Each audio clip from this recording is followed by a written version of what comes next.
You'll be pleased to know that I had 3 pints today, and that includes the one that the vicar threw over me this morning. So, good afternoon, ladies and gentlemen. For those of you that don't know me, I'm Alex, the alleged best man of Colin. You'll have to bear with me a little bit this afternoon, as I am a tad nervous. Colin said to me in the church this morning that if I do a good job today, he'll let me be best man at his next wedding too. And best man's speech is supposed to suitably embarrass the groom, but unfortunately for Beck, I know her well enough that she's far from safe either. Rest assured though, unlike most traditional best man speeches, which are full of sexual innuendo, I've promised Colin and Beck that if there's anything even slightly risque, I'll whip it out immediately.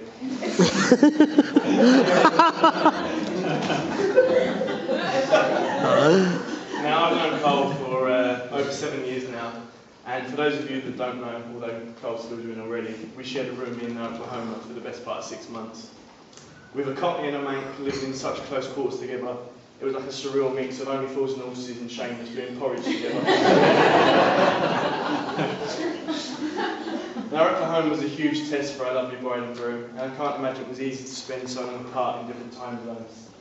Although saying that, the amount they Skyped each other, I'm sure Beck spoke to Cole more than I did, and I've better than 6 feet away. One Sunday in particular springs to mind. Mine and Cole's usual Sunday routine was to get up about 11 o'clock, walk over to the shop for a breakfast burrito, which in hindsight was dreadful, and settle in for a day of American football on the sofa. This particular Sunday, however, Cole said he was just going to Skype Beck for an hour, and he'd join me in a bit. Knowing my place, I went downstairs and started watching the game. Now, American football games, they're not short. They're over 3 hours long. So 3 hours later, when the game finished, I popped up to the room and see that Cole and Beck were still Skyping. Cole said they were just finishing up though. They'll be down in a second for the next game. Another game came and went. I was still sitting on my own. So I went back up to the room. They were still talking. They've been talking for 7 hours. And for me, at that point, I realised 3 things. 1, Cole could talk for even longer than Jackie. I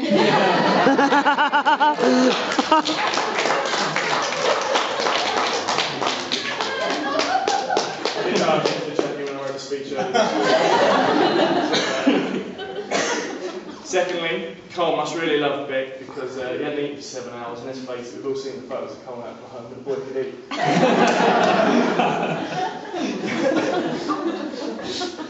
And thirdly, and most importantly, I knew that one day we'll be standing here watching them get married like we did this morning. So I reached a crossroad at my speech. I could easily spend the next 4 minutes telling exaggerated stories about how we once carried Colin up a hill after he jumped in 10 pints of Guinness and could no longer stand. Or I could talk about how Beck threw up an entire Domino's in our clean bathroom after downing a bottle of Pinot in less than 15 minutes. I could even talk about how a drunken Colin tried to break down the door of a band member in Oklahoma for playing his trumpet too loud. But it's okay, we'll talk about the stag instead.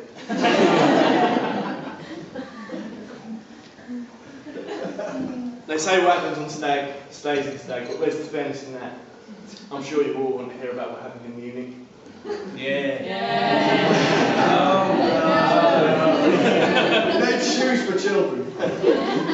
But our first day was quite eventful, and after attending an 1860-minute game, we decided to hit the city centre and find some bars. Now, after a day of solid drinking, it was getting to that point where you could see Cole clearly had enough. So we decided to go to one last place before going home. We all got up, walked out, to look around outside and saw Colin wasn't with us.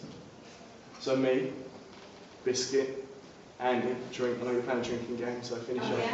Yeah. Me, Biscuit, Andy, a couple of others went back into life to see where Cole was. We went back inside to find Colin accusing some poor Polish random girl of stealing his coat and nicking his passport. He said, "She's got the passport, she has. I won't be able to get home." I said, "Cole, you need to take your coat out with you, left it at the hotel."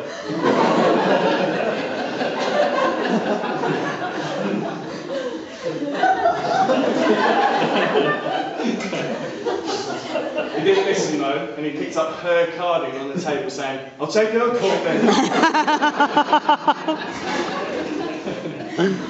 At that point, things took a turn for the worse and he chucked us out. Even when we were outside, without said cardigan on my hand, he still wouldn't have it. "Je robbed me my coat and passport." We made it to the next bar, but we weren't there very long. I looked over at Carl and he'd fallen asleep.